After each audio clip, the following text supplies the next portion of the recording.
Dear cadet aspirants, welcome back to Toss Academy. Toss അക്കാഡമിയുടെ ഇന്നത്തെ ക്ലാസ്സിൽ നമ്മൾ കാണാനായിട്ട് പോകുന്നത് കാറ്ററ്റ് കാറ്റഗറി 3 നാച്ചുറൽ സയൻസിൽ 2020 മുതൽ ചോദിച്ചിട്ടുള്ള പ്രധാനപ്പെട്ട ക്വസ്റ്റ്യൻസും അവ റിലേറ്റഡ് ആയിട്ടുള്ള കോൺസെപ്റ്റുകളുമാണ്. പ്രധാനപ്പെട്ട മുൻവർഷ ചോദ്യങ്ങളും അവയുടെ എക്സ്പ്ലനേഷൻസും ആണ് നമ്മൾ പഠിക്കാനായിട്ട് പോകുന്നത്. തീർച്ചയായിട്ടും നിങ്ങളുടെ റിവിഷൻ ടൈമിൽ ഈ ഒരു ക്ലാസ്സും ഈ ഒരു ഏരിയയിൽ ഡിസ്കസ് ചെയ്യുന്ന പോർഷൻസും ഉപകാരപ്പെടും. നമുക്ക് ക്ലാസ്സിലേക്ക് കടക്കാം.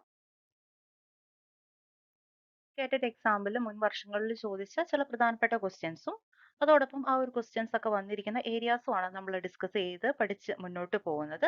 ആദ്യത്തെ ക്വസ്റ്റ്യൻ ഞാൻ എടുത്തിരിക്കുന്നത് മോളിക്കുലാർ ബയോളജിയിൽ നിന്നാണ്. Molecular biology. The enzyme used to join the segment of D N A is. The enzyme used to join the segment of D N A is. അപ്പോൾ മോളിക്കുലാർ ബയോളജിയിലെ central dogma of molecular biology നമുക്കറിയാം. Replication, transcription, translation. D N എയിലുള്ള genetic ഇൻഫർമേഷനെ R N എയിലേക്ക് കൊടുത്ത് R N എയിൽ നിന്ന് R N എയിലെ ഇൻഫർമേഷൻസ് ഉപയോഗിച്ച് പ്രോട്ടീൻസ് സിന്തസൈസ് ചെയ്യുന്ന പ്രോസസ്സിനെയാണ് നമ്മൾ central dogma of molecular biology എന്ന് വിളിക്കുന്നത്. അപ്പോൾ ഡി എൻ എയുടെ റെപ്ലിക്കേഷൻ, അതാണ് റെപ്ലിക്കേഷൻ എന്നുള്ള ആദ്യത്തെ സ്റ്റേജ് വരുന്നത്. അതിനുശേഷം ഡി എൻ എയിൽ നിന്ന് ആർ എൻ എ ഉണ്ടാകുന്ന പ്രോസസ്സാണ് ട്രാൻസ്ക്രിപ്ഷൻ. ആർ എൻ എയിൽ നിന്ന് കറസ്പോണ്ടിങ് പ്രോട്ടീൻസ് ഉണ്ടാകുന്ന പ്രോസസ്സാണ് ട്രാൻസ്ലേഷൻ. ഇവ ഓരോ സ്റ്റെപ്പിലും ധാരാളം എൻസൈംസ് ഇൻക്ലൂഡഡ് ആണ്, ഇൻവോൾവ് ചെയ്യുന്നുണ്ട്. ധാരാളം എൻസൈംസ് ഇൻവോൾവ് ചെയ്യുന്നുണ്ട്. അപ്പോൾ നമ്മുടെ ഈ ഒരു ക്വസ്റ്റ്യന്റെ ആൻസർ നമുക്കറിയാവുന്ന ഒരു ആൻസർ തന്നെയാണ്. ഇതിന്റെ ആൻസർ എന്താണ് വരിക? ലിഗേസ് ആണ് വരിക. അപ്പോൾ ഓപ്ഷൻസ് എന്തൊക്കെയാണ് നമുക്ക് ഇവിടെ തന്നിരിക്കുന്നത്? Restriction endonuclease, ligase, lipase, restriction exonuclease. So ഇതിന്റെ കറക്റ്റ് ആയിട്ടുള്ള ആൻസർ എന്താണ്? Enzyme used to join the segments of D N A is ligase. Option B ആണ് കറക്റ്റ് ആയിട്ടുള്ള ആൻസർ. സോ നമ്മൾ ഇനി ഡീറ്റെയിൽഡ് ആയിട്ട് കാണാനായിട്ട് പോകുന്നത് enzymes in molecular biology and their functions. Enzymes in molecular biology and their functions. ആദ്യം തന്നെ നമുക്ക് ഡി എൻ എ പോളിമറൈസസിനെ പറ്റി മനസ്സിലാക്കാം. അവയുടെ ഫംഗ്ഷൻ ആണ് synthesise new strands of D N A using a template strand. ഒരു ടെംപ്ലേറ്റ് സ്ട്രാൻഡ് ഉപയോഗിച്ച് പുതിയ ഡി എൻ എ സ്ട്രാൻഡുകളെ സിന്തസൈസ് ചെയ്യുക എന്നതാണ് ഡി എൻ എ പോളിമറൈസസിന്റെ ഫംഗ്ഷൻ. രണ്ട് ഡി എൻ എ പോളിമറൈസസിന്റെ എക്സാമ്പിൾ ആണ് ടാഗ് പോളിമറൈസ്. ടാഗ് പോളിമറൈസ് അത് തെർമോസ്റ്റേബിൾ ആയിട്ടുള്ള ബാക്ടീരിയത്തിൽ നിന്ന് ലഭിക്കുന്ന തെർമസ് അക്വാട്ടിക്കസ് എന്നുള്ള ബാക്ടീരിയത്തിൽ നിന്ന് ലഭിക്കുന്ന ഒരു പോളിമറൈസ് എൻസൈമാണ് ടാഗ് പോളിമറൈസ്. ഇത് പല തവണ ക്വസ്റ്റ്യൻ പേപ്പറുകളിൽ വന്നിട്ടുള്ളതാണ്. Used in polymerase chain reaction due to its heat resistance.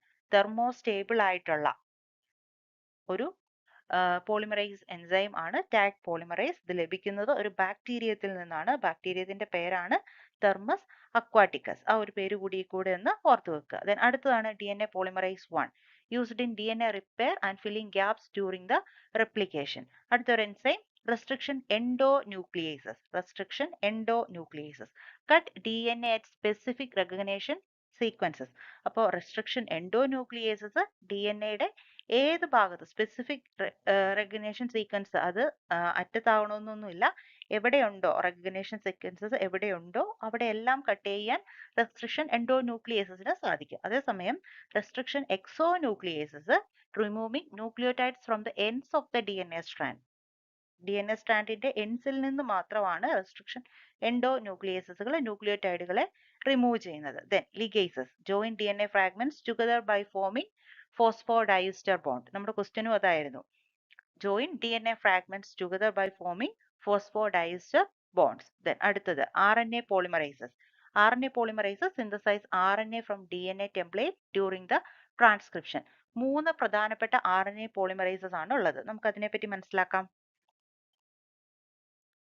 R N A polymerase 1. R N A polymerase 1 പ്രധാനമായിട്ടും synthesize R R N A. R N A polymerase 1 R R N എയുടെ ribosomal R N എയുടെ സിന്തസൈസിന് വേണ്ടിയിട്ടുള്ളതാണ്. Specifically 28S rRNA, 18S rRNA, 5.8S rRNA. ഇതാണ് R N A polymerase 1ന്റെ function. Then രണ്ടാമത്തത് R N A polymerase 2.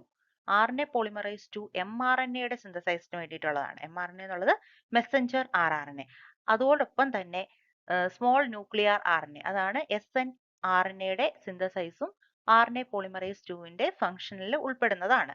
മൂന്നാമത്തതാണ് R N A polymerase 3. R N A polymerase 3 പ്രധാനമായിട്ടും T R N എയുടെ transfer R N എയുടെ സിന്തസൈസിന് വേണ്ടിയിട്ടുള്ളതാണ്. അതോടൊപ്പം തന്നെ 5s rRNAയും ഈ ഒരു RNA പോളിമറേസ് 3 ആണ് സിന്തസൈസ് ചെയ്യുന്നത്. ഒപ്പം ചില snRNAസും ഈ ഒരു RNA പോളിമറേസ് 3 ആണ് സിന്തസൈസ് ചെയ്യുന്നത്. ഓക്കെ, ഇനി അടുത്തത് reverse transcriptase. Reverse transcriptase enzyme synthesise complementary DNA. cDNA നെ സിന്തസൈസ് ചെയ്യുന്നത് റിവേഴ്സ് ട്രാൻസ്ക്രിപ്റ്റേഴ്സ് ആണ് ഫ്രം RNA ടെംപ്ലേറ്റ്. RNA ടെംപ്ലേറ്റിൽ നിന്ന് DNA complementary DNA cDNA synthesise ചെയ്യുക എന്നുള്ളതാണ് റിവേഴ്സ് ട്രാൻസ്ക്രിപ്റ്റേഴ്സ് എൻസൈമിന്റെ ഫംഗ്ഷൻ വരുന്നത്. Then nucleases degrade nucleic acid by breaking phosphodiester bonds. Then helicase enzyme. Helicases enzyme unwind the DNA strands by breaking hydrogen bonds. Then last one topoisomerase enzyme. Supercoiling ഒഴിവാക്കുക. Relieve supercoiling in DNA during replication or during the transcription. അതാണ് ടോപ്പോഐസോമറേസിന്റെ function. Super coiling തടയുക. Super coiling തടയുക എന്നുള്ളതാണ് ടോപ്പോഐസോമറേസിന്റെ പ്രധാനപ്പെട്ട function. നമ്മൾ ഈ കണ്ട 14 enzymes ആണ് മോളിക്കുലാർ ബയോളജിയിലെ ഏറ്റവും പ്രധാനപ്പെട്ട എൻസൈംസ്. ഇത് കൂടാതെ ഇനി എൻസൈംസ് ഉണ്ട്, എങ്കിലും ഏറ്റവും പ്രധാനപ്പെട്ട മോളിക്കുലാർ ബയോളജിയിലെ എൻസൈംസ് ആണ് ഈ ഒരു 14 എണ്ണം. നമ്മുടെ രണ്ടാമത്തെ question, the golden age of reptiles. Golden age of reptiles ഇത് ഏത് ഏരിയയിൽ നിന്നായിരിക്കും വരുന്നത്?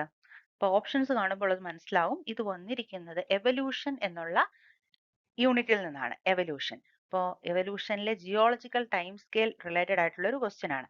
ജിയോളജിക്കൽ ടൈം സ്കെയിൽ റിലേറ്റഡ് ആയിട്ട് കേരളത്തിൽ ക്വസ്റ്റ്യൻസ് കാണുന്ന ഒരു ഏരിയ ആണ്. സോ ഇമ്പോർട്ടന്റ് ആണ്. The golden age of reptiles is options Mesozoic, Cenozoic, Palaeozoic, പ്രൊട്ടീറോസോയിക്.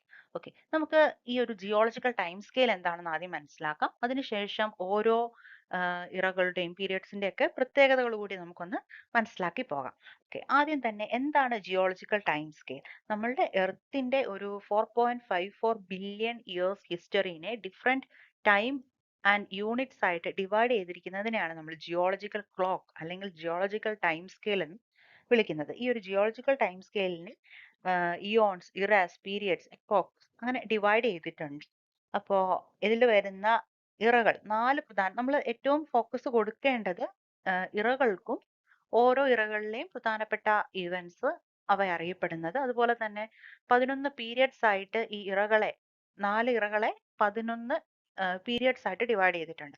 അപ്പോൾ ഓരോ പീരിയഡ്സിലും എന്തൊക്കെയാണ് പ്രധാനപ്പെട്ട ഇവന്റ്സ് അതൊക്കെയാണ് നമ്മൾ ഒന്ന് ഫോക്കസ് കൊടുത്ത് പഠിക്കേണ്ട ഒരു ഏരിയ. അപ്പൊ നമുക്ക് ആദ്യം തന്നെ ഈ ഒരു 4 ഇറകൾ ഏതൊക്കെയാണെന്ന് കാണാം. പ്രീ കേംബ്രിയൻ ഇറ, പാലിയോസോയിക് ഇറ, മീസോസോയിക് ഇറ, സീനോസോയിക് ഇറ. 4 ഇറകളാണ് pre Cambrian, Palaeozoic, Mesozoic, Cenozoic ഇറകൾ. അപ്പോൾ ഇനി നമ്മൾ കാണുന്നത് ഈ ഓരോ ഇറകളിലെയും പ്രധാനപ്പെട്ട കാര്യങ്ങൾ, ഇവ അറിയപ്പെടുന്ന പേരുകൾ എന്നൊക്കെ. ആദ്യം തന്നെ നമ്മൾ പറഞ്ഞല്ലോ, ടൈം സ്കെയിൽ ഡിവൈഡ് ചെയ്യുമ്പോൾ ഇയോൺസ് ആണ് ഏറ്റവും ലാർജസ്റ്റ് ആയിട്ടുള്ള ഇതിലെ ടൈം പീരീഡ് വരുന്നത്. ഈ ഇയോൺസിനെയാണ് നമ്മൾ 4 ഇറകളായിട്ട് ഡിവൈഡ് ചെയ്യുന്നത്. ഇറകളെ എഗെയിൻ ക്ലാസിഫൈ ചെയ്യുന്നതാണ് പീരിയഡ്സ് വരുന്നത്. ഓക്കെ, ക്ലിയർ ആണല്ലോ അല്ലേ?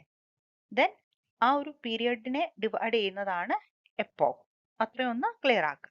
അപ്പൊ നമുക്ക് ഈ ഓരോ ഇറകളുടെയും പ്രധാനപ്പെട്ട കാര്യങ്ങൾ എന്തൊക്കെയാണെന്നൊന്ന് പഠിക്കാം. Precambrian era. Precambrian era അറിയപ്പെടുന്നത് era of early life. Bacteria, algae, protozoans ഒക്കെ വന്ന ഇറയാണ് Precambrian era. Precambrian era. Then Palaeozoic era. Palaeozoic era. Era of ancient life. Era of ancient life എന്നറിയപ്പെടുന്നത് Palaeozoic ഇറയാണ്. Then Mesozoic era. Age of reptiles അഥവാ golden age of reptiles, golden age of gymnosperms അല്ലെങ്കിൽ era of gymnosperms എന്നൊക്കെ അറിയപ്പെടുന്നത് Mesozoic ഇറയാണ്. Then Cenozoic era. Age of mammals, angiosperms. ഇതാണ് ഇവ ഓരോന്നും അറിയപ്പെടുന്ന ഇതിന്റെ ഒരു നിക് നെയിം അല്ലെങ്കിൽ ഇവയിൽ സംഭവിച്ച പ്രധാനപ്പെട്ട ഇവന്റ് എന്നുള്ളത് ഇവയുടെ വർധനവായിരുന്നു. Age of mammals, age of angiosperms. അതുപോലെ മീസോസോയിക് ഇറയിലാണ് കൂടുതൽ റെപ്റ്റൈൽസ് കാണപ്പെട്ടത്. അപ്പൊ age of reptiles, golden age of reptiles എന്നറിയപ്പെടുന്നത് ഏതാണ്? മീസോസോയിക് ഇറയാണ്. മീസോസോയിക്. നമ്മളുടെ ഈ ഒരു ക്വസ്റ്റ്യനിൽ ഓപ്ഷൻ എ ആണ് റൈറ്റ് ആയിട്ടുള്ള ആൻസർ. അപ്പോൾ ഇറകളെ പറ്റിയിട്ട് ഒരു ക്ലാരിറ്റി ആയല്ലോ. നമുക്കിനി പീരിയഡ്സിനെ പറ്റിയിട്ട് മനസ്സിലാക്കാം. 11 പീരിയഡുകളാണുള്ളത്. ഇറയുടെ ഡിവിഷൻ ആണ് പീരിയഡ്സ്. 11 പീരിയഡുകളാണ് ഉള്ളത്. അതിൽ ആദ്യം തന്നെ നമ്മൾ പാലിയോസോയിക് ആണല്ലോ കണ്ടത്. ഈ ഒരു പാലിയോസോയിക് ഇറയെ ഡിവൈഡ് ചെയ്തിരിക്കുന്നത് Cambrian, Ordovician, Silurian, Devonian, Carboniferous, Permian. ആ ഒരു രീതിയിലാണ് ഈ ഒരു പാലിയോസോയിക് ഇറയെ ക്ലാസിഫൈ ചെയ്തിരിക്കുന്നത്. അപ്പോൾ പാലിയോസോയിക് ഇറയെ ക്ലാസിഫൈ ചെയ്ത് വരുന്നതാണ് 6 പീരീഡുകൾ.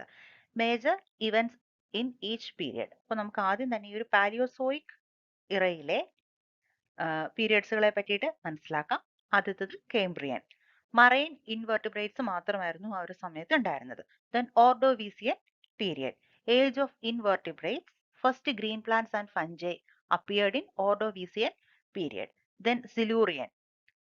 Coral reef made their first appearance in Silurian period. First vascular plants appear ചെയ്തത് Silurian periodലാണ്. Then Devonian. Devonian period അറിയപ്പെടുന്നത് ഏജ് ഓഫ് ഫിഷസ് എന്നാണ്.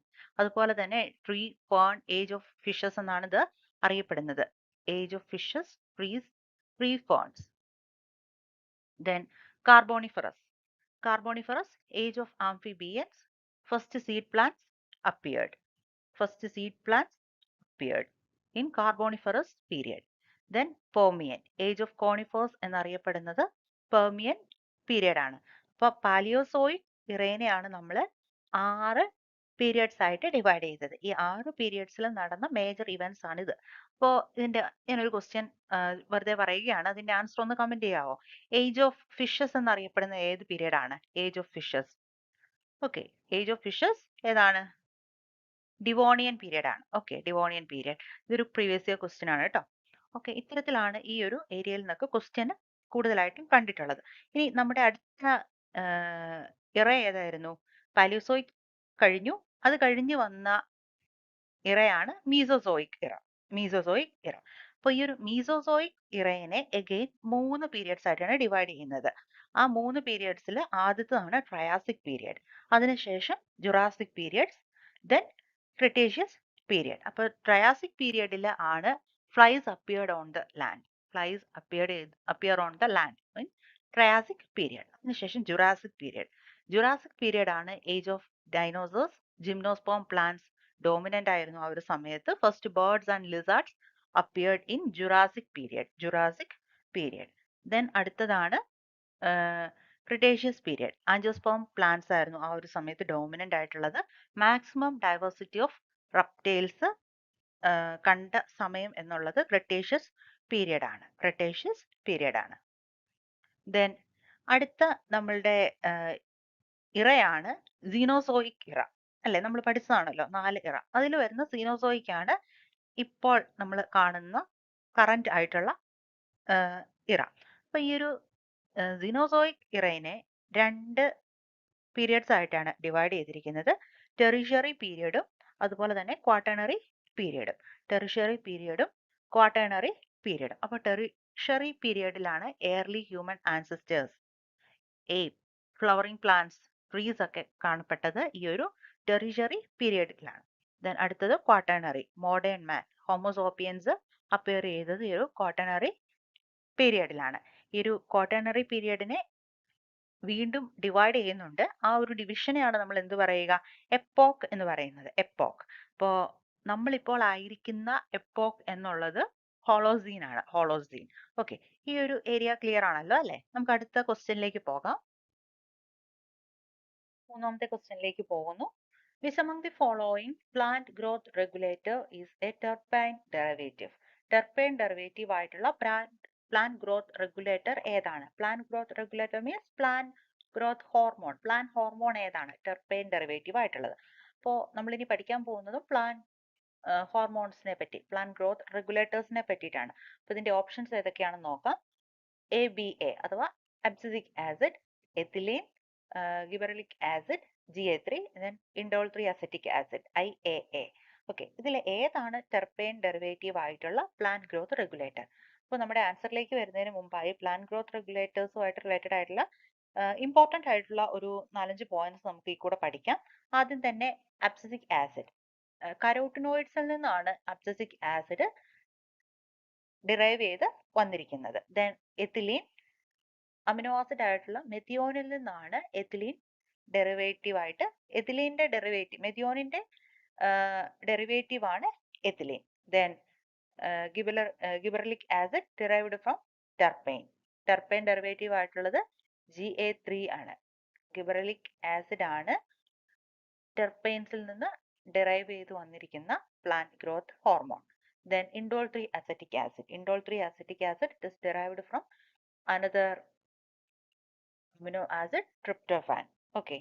ഇനി നമ്മൾ കാണുന്നത് ചില പ്രിക്കോസേഴ്സ് ഓഫ് മേജർ പ്ലാന്റ് ഹോർമോൺസ്. അപ്പോൾ ഓക്സിന്റെ പ്രിക്കോസർ ആണ് അമിനോ ആസിഡ് ട്രിപ്റ്റോഫാൻ. അതുപോലെ തന്നെ മെത്തിയോനിൻ അതുകൂടി ഒന്ന് ഓർത്തേക്കുക. മെത്തിയോനിൻ എത്തിലിന്റെ. അപ്പൊ ഈ ഒരു പോയിന്റ്സും ഇമ്പോർട്ടന്റ് ആണ്. പല എക്സാമ്പിളായിട്ട് ചോദിച്ചിരിക്കുന്ന ചില ഏരിയാസ് ആണ് ഞാനിവിടെ പോയിന്റ്സ് ആയിട്ട് ആഡ് ചെയ്തിരിക്കുന്നത്. അടുത്ത ക്വസ്റ്റ്യനിലേക്ക് പോകുന്നു. നാലാമത്തെ question, the function of green gland is. Function of green gland is. Okay, options excretion, respiration, reproduction, locomotion.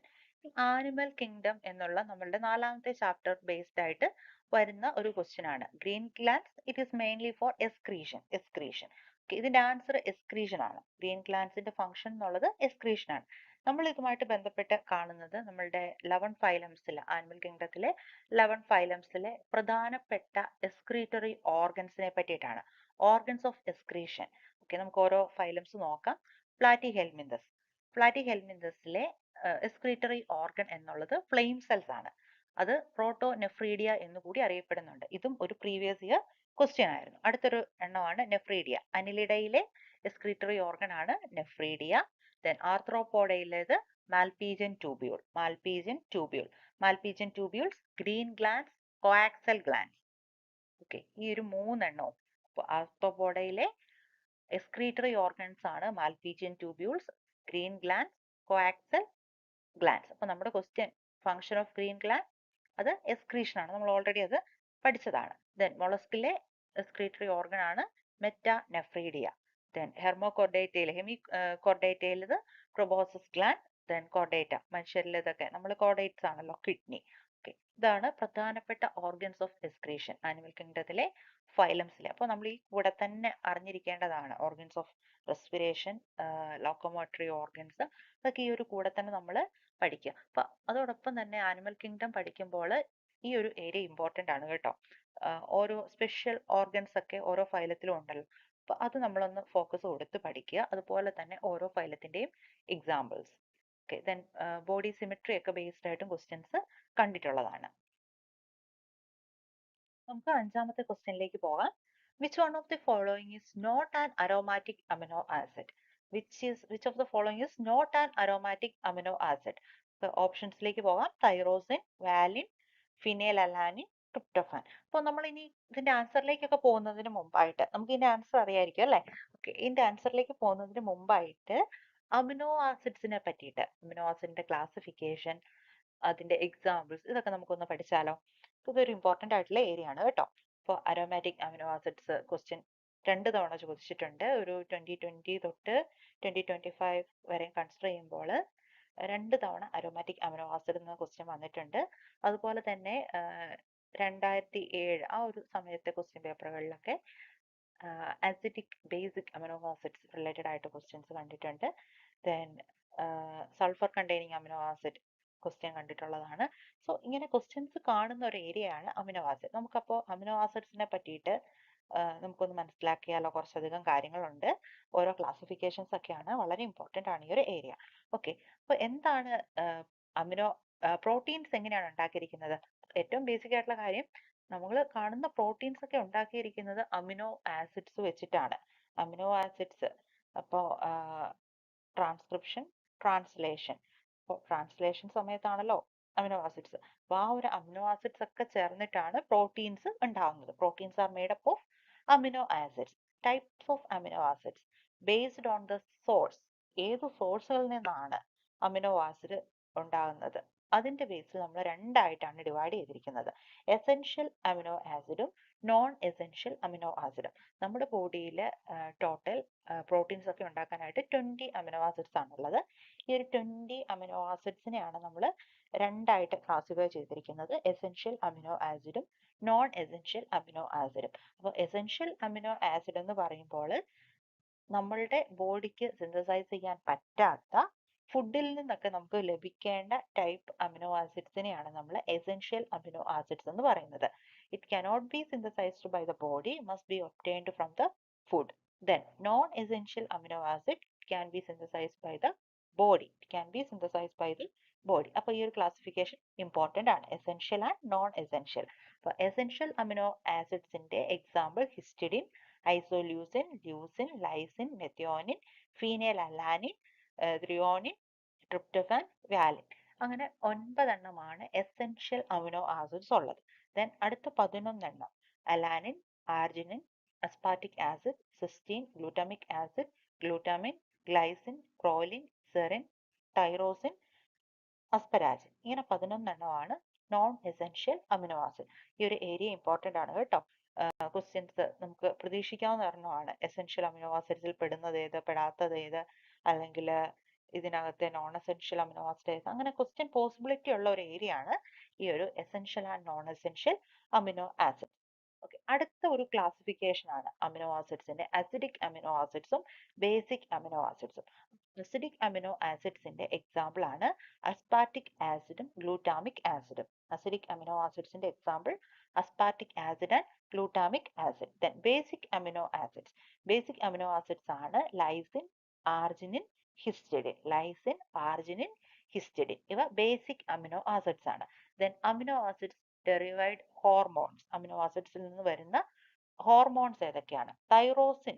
തൈറോസിനിൽ നിന്നുള്ള ഹോർമോൺസ് ആണ് thyroxine, epinephrine, nor epinephrine, dopamine.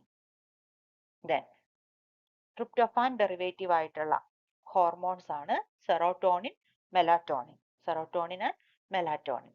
Then aromatic amino acid. നമ്മുടെ ക്വസ്റ്റ്യൻ ഇതായിരുന്നല്ലോ അല്ലെ, അരോമാറ്റിക് അമിനോ ആസിഡ്. അപ്പോൾ aromatic amino acids that have an aromatic ring like benzene in the R group. R ഗ്രൂപ്പിൽ benzene ring കാണുന്നതിനെയാണ് നമ്മൾ aromatic amino acids എന്ന് പറയുന്നത്. Phenylalanine, tyrosine, tryptophan. Aromatic amino acids ഏതൊക്കെയാണ്? Phenylalanine, tyrosine, tryptophan. ഇതല്ലാത്തത് ഏത് ഓപ്ഷനിൽ കണ്ടാലും അതെല്ലാം നോൺ അരോമാറ്റിക് ആയിട്ടുള്ള അമിനോ ആസിഡ്സ് ആണ്. ഫീനൈലലാനിൻ, തൈറോസിൻ, ട്രിപ്റ്റോഫാൻ ഇവയാണ് അരോമാറ്റിക് അമിനോ ആസിഡുകൾ. ദെൻ സൾഫർ കണ്ടെയ്നിങ് ആയിട്ടുള്ള അമിനോ ആസിഡ്സ് മെത്തിയോനിനും സിസ്റ്റീനുമാണ് സൾഫർ കണ്ടെയ്നിങ് ആയിട്ടുള്ള അമിനോ ആസിഡ്സ്. സോ കുറച്ചധികം കാര്യങ്ങൾ നമ്മൾ ഈ ഒരു അമിനോ ആസിഡ് റിലേറ്റഡ് ആയിട്ട് പഠിച്ചു. ഇതെല്ലാം ഇമ്പോർട്ടൻ്റ് ആണ്. ഓരോന്നും ഒരു ക്വസ്റ്റ്യൻ പോസിബിലിറ്റി ആയിട്ട് കണ്ട് തന്നെ ഈ ഒരു അമിനോ ആസിഡ് എന്നുള്ള പോർഷൻ കംപ്ലീറ്റ് ചെയ്യുക. നമുക്ക് 6ാമത്തെ ക്വസ്റ്റ്യനിലേക്ക് പോകാം. Consider a parasitic food chain. The pyramid of numbers in such food chain is called. Options: inverted, linear, upright, cannot be predicted. Okay, അപ്പോൾ നമ്മുടെ ഈ ക്വസ്റ്റ്യൻ വന്നിരിക്കുന്ന ഏരിയ ഏതാണ്? എക്കോളജിയിലെ എക്കോളജിക്കൽ പിരമിഡ്സ്. ഇതും റിപ്പീറ്റഡ് ആയിട്ട് മാച്ച് ദ ഫോളോയിങ് ടൈപ്പ് ഒക്കെ questions വരുന്ന ഒരു ഏരിയ ആണ്. എല്ലാ വർഷവും നമുക്ക് 1 അല്ലെ 2 ക്വസ്റ്റ്യൻസ് ഒക്കെ ഈ ഒരു ചാപ്റ്ററിൽ നിന്നും ഈ ഒരു ഏരിയയിൽ നിന്ന് തന്നെ നമുക്ക് ഒരു ക്വസ്റ്റ്യൻ പ്രതീക്ഷിക്കാവുന്ന ഏരിയ ആണ്. Pyramid of numbers, pyramid of biomass, pyramid of energy. ഇതാണല്ലോ എക്കോളജിക്കൽ പിരമിഡ്സ്. സോ നമുക്ക് ഈ ഒരു ഏരിയ ഒന്ന് പഠിച്ചാലോ? Ecological pyramids. എന്താണ് ecological pyramid? An ecological pyramid is a graphical representation that shows the relationship between different organisms in an ecosystem based on energy, biomass and number of organisms. അപ്പോൾ എത്ര type pyramids ആണുള്ളത്? Energy pyramids ഉണ്ട്, biomass pyramid ഉണ്ട്, pyramid of numbers ഉണ്ട്. Okay, അങ്ങനെ 3 pyramids ആണ് വരുന്നത്. അപ്പോൾ ഒരു ബയോളജിക്കൽ റിലേഷൻ നമ്മൾ നോക്കുമ്പോൾ നമുക്ക് ഓരോ ലെവൽസ് ആയിട്ട് ഈ ഒരു പിരമിഡ്സിനെ ഡിവൈഡ് ചെയ്യാനായിട്ട് പറ്റും. Each levels in biological pyramid is called trophic level. Trophic level. അപ്പോൾ types of ecological pyramids. Pyramid of numbers. എന്താണ് pyramid of numbers? It shows the number of individual organism at each tropical level. ഓരോ tropical ലെവലിലുമുള്ള numbers, ഇൻഡിവിജ്വൽസിന്റെ ഓർഗാനിസത്തിന്റെ നമ്പറിന്റെ ബേസിലുള്ള പിരമിഡാണ് pyramid of numbers. അപ്പോൾ ഈ ഒരു പിരമിഡ് ഓഫ് നമ്പേഴ്സ് 2 രീതിയിലാണുള്ളത്. അപ്രൈറ്റ് പിരമിഡും ഉണ്ട്, ഇൻവേർട്ടഡ് പിരമിഡും ഉണ്ട്. പിരമിഡ് ഓഫ് നമ്പേഴ്സ് അപ്രൈറ്റ് പിരമിഡും ഉണ്ട്, അതുപോലെ തന്നെ ഇൻവേർട്ടഡ് പിരമിഡും ഉണ്ട്. അപ്പോൾ അതിൽ ഫസ്റ്റ്ലി നമ്മൾ കാണുന്നത് അപ്രൈറ്റ് പിരമിഡ്സിന്റെ ചില എക്സാമ്പിൾസ് ആണ്. അപ്പോൾ അപ്രൈറ്റ് പിരമിഡിന്റെ എക്സാമ്പിൾസ് ആണ് grassland ecosystem, grass land ecosystem, അതുപോലെ തന്നെ അക്വാട്ടിക് എക്കോസിസ്റ്റം, ഫോറസ്റ്റ് എക്കോസിസ്റ്റം. അപ്പം എങ്ങനെയാണ് ഈ ഒരു ഗ്രാസ് ലാൻഡ് എക്കോസിസ്റ്റം കൺസിഡർ ചെയ്യുമ്പോൾ അതെങ്ങനെയാണ് നമ്മൾ അപ്രൈറ്റ് ആണെന്ന് പറയുന്നത്? അപ്രൈറ്റ് എന്ന് പറയുമ്പോൾ ഒരു ട്രയാങ്കിൾ പോലെ ഓക്കെ, ഇതാണല്ലോ അപ്രൈറ്റ്. അപ്പോൾ ഇതിന്റെ ബേസിൽ വരുന്നത് ഇതൊരു ട്രോപ്പിക് ലെവൽ. അപ്പോൾ ഈ ഒരു ട്രോപ്പിക് ലെവലിൽ വരുന്നത് പ്രൊഡ്യൂസേഴ്സ്. ഒരു ഗ്രാസ് ലാൻഡ് ആണ് നമ്മൾ കൺസിഡർ ചെയ്യുന്നതെങ്കിൽ അവിടെ ഏറ്റവും കൂടുതലുള്ളത് ഗ്രാസ് ആയിരിക്കും. ദെൻ അടുത്ത ട്രോപ്പിക് ലെവൽ എന്നുള്ളത് പ്രൈമറി കൺസ്യൂമേഴ്സ് ആണ്. Primary consumers. അപ്പോൾ പ്രൈമറി കൺസ്യൂമേഴ്സിന്റെ നമ്പർ എന്തായാലും ഈ ഗ്രാസിന്റെ അത്രയും വരില്ലല്ലോ. അപ്പോൾ പ്രൈമറി കൺസ്യൂമേഴ്സ് നമുക്ക് ഇൻസെക്ട്സിനെ കൺസിഡർ ചെയ്തിട്ടുണ്ടെങ്കിൽ ഈ ഗ്രാസിന്റെ അത്രയും ഇൻസെക്ട്സ് അവിടെ കാണത്തില്ലല്ലോ. ആ നമ്പർ അവിടെ കുറഞ്ഞു. ദെൻ അടുത്തത് സെക്കൻഡറി കൺസ്യൂമേഴ്സ് കൺസിഡർ ചെയ്യുക, അടുത്ത ട്രോപ്പിക് ലെവൽ. അപ്പം സെക്കൻഡറി കൺസ്യൂമേഴ്സ് എന്ന് പറയുമ്പോൾ ഈ ഒരു ഇൻസെക്ട്സിനെയൊക്കെ കഴിക്കുന്ന ഓർഗാനിസംസ്, ഫ്രോഗ് ആകാം, ബേർഡ് ആകാം. അപ്പോൾ അവയുടെ എണ്ണം ഈ ഇൻസെക്ട്സിന്റെ അത്രയും കാണില്ല. ദെൻ ടോപ്പ് കാർണിവേഴ്സ്, അടുത്ത ട്രോപ്പിക് ലെവൽ. അങ്ങനെ വരുമ്പോൾ ഇതിന്റെ നമ്പേഴ്സിന്റെ ബേസിൽ വരുന്നതാണ് പിരമിഡ് ഓഫ് നമ്പേഴ്സ്. ഇപ്പോൾ ഗ്രാസ് ലാൻഡിലും അക്വാട്ടിക് എക്കോസിസ്റ്റത്തിലും ഫോറസ്റ്റിലും ഒക്കെ പിരമിഡ് ഓഫ് നമ്പേഴ്സ് എന്നുള്ളത് അപ്രൈറ്റ് പിരമിഡ് ആണ്. ദെൻ ഇൻവേർട്ടഡ് ആയിട്ടുള്ള പിരമിഡ് ഉണ്ട്. ഇൻവേർട്ടഡ് പിരമിഡ് ഓഫ് നമ്പേഴ്സ് കാണപ്പെടുന്നത് ട്രീ എക്കോസിസ്റ്റത്തിലും പാരസൈറ്റിക് ഫുഡ് ചെയിനിലുമാണ്. ഇപ്പൊ ട്രീ എക്കോസിസ്റ്റം അവിടെ ഇവിടെ ഈ ഒരു സ്റ്റേജ് കൺസിഡർ ചെയ്തേ. ഇത് ഫസ്റ്റ് ട്രോപ്പിക് ലെവൽ കൺസിഡർ ചെയ്യുവാണെങ്കിൽ ഇവിടെ ഒരു ഒറ്റ സിംഗിൾ ട്രീ മാത്രമല്ലേ ഉള്ളൂ. ഒരു സിംഗിൾ ട്രീ മാത്രമാണ് ഇവിടെ കാണപ്പെടുന്നത്. ഒരു സിംഗിൾ ട്രീ ഒരു ട്രോപ്പിക് ലെവലിൽ. ദെൻ ആ ഒരു ട്രീയിൽ കാണപ്പെടുന്ന മറ്റ് ഓർഗാനിസംസിനെ കൺസിഡർ ചെയ്യുക. അപ്പോൾ ആ ട്രീയിൽ ധാരാളം പ്രൈമറി കൺസ്യൂമേഴ്സ് ഉണ്ടാവും. ഇപ്പോൾ ഒരു ട്രീയിൽ ഒരു കുറെ ലാർജ് നമ്പർ പ്രൈമറി കൺസ്യൂമേഴ്സ് കാണും. അവയെ ഭക്ഷിക്കുന്ന അതിലും കൂടുതൽ നമ്പറിലുള്ള സെക്കൻഡറി കൺസ്യൂമേഴ്സ് കാണും. ദെൻ ടെറിഷറി കൺസ്യൂമേഴ്സ്, ആ ഒരു രീതിയിൽ. അതുപോലെ തന്നെ ഇത് പാരസൈറ്റിക് ഫുഡ് ചെയിനിന്റെ കേസിലും ഈ ഒരു ഇൻവേർട്ടഡ് ആണെന്നുള്ള കാര്യം ഓർക്കുക. കോൺസെപ്റ്റ് ക്ലിയർ ആണല്ലോ അല്ലെ? Number of pyramid of numbers അപ്രൈറ്റും ഇൻവേർട്ടഡും ഉണ്ട്. ഇൻവേർട്ടഡിന്റെ എക്സാമ്പിൾ ആണ് പാരസൈറ്റിക് ഫുഡ് ചെയിൻ. അപ്പോൾ consider a parasitic food chain that is inverted. Option A ആണ് നമ്മുടെ ക്വസ്റ്റിന്റെ ആൻസർ വരിക. അടുത്തതിലേക്ക് പോകാം. Pyramid of biomass. Pyramid of biomass എന്ന് പറയുമ്പോൾ എന്തിനെയാണ് സൂചിപ്പിക്കുന്നത്? Total mass of living matter at each trophic level. Total mass of living matter at each tropical level. രണ്ട് ടൈപ്പ് ഉണ്ട്, അപ്രൈറ്റും ഉണ്ട്, ഇൻവേർട്ടഡും ഉണ്ട്. അപ്രൈറ്റിന്റെ എക്സാമ്പിൾ ആണ് ഫോറസ്റ്റ്, ഇൻവേർട്ടഡിന്റെ എക്സാമ്പിൾ ആണ് അക്വാട്ടിക് എക്കോസിസ്റ്റം. എന്തുകൊണ്ടാണ് അക്വാട്ടിക് എക്കോസിസ്റ്റത്തിൽ ഇൻവേർട്ടഡ് ആയിട്ടുള്ള പിരമിഡ് വരുന്നത്? അക്വാട്ടിക് എക്കോസിസ്റ്റത്തിൽ ഏറ്റവും കൂടുതലുള്ളത് ആരാണ്? Phyto planktons. പക്ഷേ ഈ ഒരു ഫൈറ്റോ പ്ലാങ്ടൺസിന്റെ മാസ് കുറവല്ലേ, അതുകൊണ്ടാണ് അത് ഇൻവേർട്ടഡ് ആയിട്ട് കാണിക്കുന്നത്. Inverted. Then pyramid of energy. Pyramid of energy എന്നുള്ളത് flow of energy from one trophic level to the next. ഇപ്പൊ producers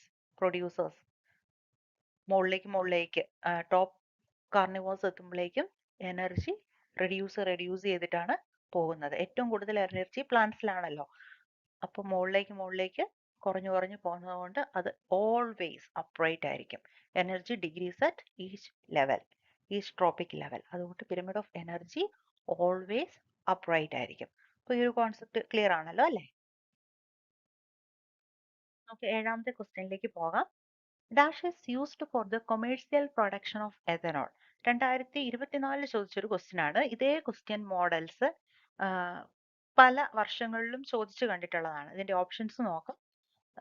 dash is used for the commercial production of ethanol. Options: Aspergillus niger, Azospirillum, Acetobacter, Saccharomyces cerevisiae. അപ്പോൾ നമുക്ക് micro organisms in human welfare എന്നൊരു chapter നമുക്ക് പഠിക്കേണ്ടതായിട്ടുണ്ട്.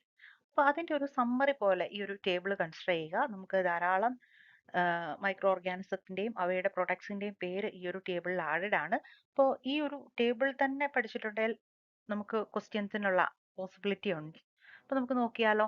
Chemicals, enzymes, bio active molecule, pest control, nitrogen fixation, antibiotics, ഇതെല്ലാം micro ഓർഗാനിസംസിൽ നിന്നുള്ള products ആണ്. ഇവ വഴി നമുക്ക് ഇതെല്ലാം ലഭിക്കുന്നുണ്ട്. ഓരോ മൈക്രോ ഓർഗാനിസവും അതിന്റെ പ്രൊഡക്റ്റ് കൂടി ഒന്ന് കാണാം.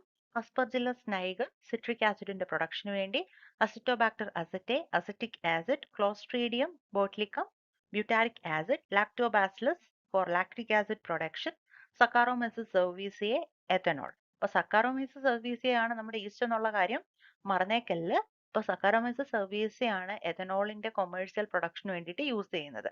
ദെൻ എൻസൈംസിൽ ഏറ്റവും പ്രധാനപ്പെട്ടതാണ് ഈ ഒരു സ്ട്രെപ്റ്റോകൈനേസ്. സ്ട്രെപ്റ്റോകൈനേസ് നമുക്ക് കിട്ടുന്നത് സ്ട്രെപ്റ്റോകോക്കസ് ബാക്ടീരിയത്തിൽ നിന്നാണ്. ഇതൊരു ക്ലോട്ട് ബസ്റ്റർ ആയിട്ടാണ് യൂസ് ചെയ്യുന്നത്. ദെൻ അടുത്തൊരു ബയോആക്റ്റീവ് മോളിക്യൂൾ ആണ് സൈക്കോസ്പോറിൻ എ. അതൊരു ഇമ്മ്യൂണോ സപ്രസീവ് ഏജന്റ് ആണ്. ട്രൈക്കോഡെർമ പോളിസ്പോറത്തിൽ നിന്നാണ് ലഭിക്കുന്നത്. മൊണോസ്കസ് പെർപ്യൂറെ ഈസ്റ്റിൽ നിന്ന് കിട്ടുന്ന മറ്റൊരു ബ്ലഡ് കൊളസ്ട്രോൾ ലോവറിംഗ് ഏജന്റ് ആണ് സ്റ്റാറ്റിൻ. ഇതും ഇമ്പോർട്ടന്റ് ആണ്. ഈ ഒരു മൂന്നെണ്ണം ഞാനിവിടെ ഹൈലൈറ്റ് ചെയ്തിരിക്കുന്ന മൂന്നെണ്ണം വളരെ ഇമ്പോർട്ടന്റ് ആണ്. പ്രീവിയസ് ഇയറിൽ ചോദിച്ച ക്വസ്റ്റ്യൻ ഏരിയാസ് ആണ്. ദെൻ പെസ്റ്റ് കൺട്രോളിന് വേണ്ടി യൂസ് ചെയ്യുന്ന Bacillus thuringiensis, B T cotton, B T ബ്രിഞ്ചാളൊക്കെ ഓർക്കുക. ദെൻ നൈട്രജൻ ഫിക്സേഷന് ഹെൽപ്പ് ചെയ്യുന്ന micro organisms, Azotobacter, Clostridium, Rhodospirillum, Rhizobium, Frankia, Anabaena, ഇതെല്ലാം നൈട്രജൻ ഫിക്സേഷന് ഹെൽപ്പ് ചെയ്യുന്ന മൈക്രോ ഓർഗാനിസംസ് ആണ്. അതുപോലെ ധാരാളം ആന്റിബയോട്ടിക്സ്, പെനിസീലിയം നൊട്ടേറ്റത്തിൽ നിന്നുള്ള പെനിസിലിൻ, സ്ട്രെപ്റ്റോമൈസസ് ഗ്രീസിസിൽ നിന്നുള്ള സ്ട്രെപ്റ്റോമൈസിൻ, ദെൻ ക്ലോറോമൈസിൻ, വാൻകോമൈസിൻ, ഇതെല്ലാം മൈക്രോ ഓർഗാനിസത്തിൽ നിന്നുള്ള പ്രൊഡക്റ്റുകളാണ്. അപ്പോൾ ഈ ഒരു ടേബിള് വളരെ ഇമ്പോർട്ടന്റ് ആണ് കേട്ടോ. നമ്മുടെ ഇന്നത്തെ ക്ലാസ്സിന്റെ ലാസ്റ്റ് ക്വസ്റ്റ്യൻ ഇതാണ്. Which of the following is not a modification of stem? ഇപ്പോൾ മോർഫോളജി ഓഫ് ആൻജിയോസ്പേംസിൽ നമുക്ക് root modification, stem modification, leaf modification, അതുപോലെ ഇൻഫ്ലോറസൻസ്, ഇതൊക്കെ അതിൽ ഇമ്പോർട്ടൻ്റ് ആയിട്ടുള്ള ഏരിയാസ് ആണ്. നമുക്ക് ഇവിടെ സ്റ്റെം മോഡിഫിക്കേഷൻ ആണ് നമ്മൾ ഇതുമായിട്ട് റിലേറ്റഡ് ആയിട്ടുള്ള ഒരു കോൺസെപ്റ്റ് ആയിട്ട് പഠിക്കാനായിട്ട് പോകുന്നത്. Which of the following is not a modification of stem? Thorn, pneumatophores, runners, bulbils. Okay, ഇപ്പൊ നിങ്ങൾക്ക് ഇതിന്റെ ആൻസർ ഉറപ്പായിട്ടും അറിയാം. നിമാറ്റോഫോസ് ആണ് ഇതിന്റെ ആൻസർ ആയിട്ട് വരുന്നത്. അപ്പോൾ നിമാറ്റോഫോസ് റൂട്ട് മോഡിഫിക്കേഷൻ ആണ്.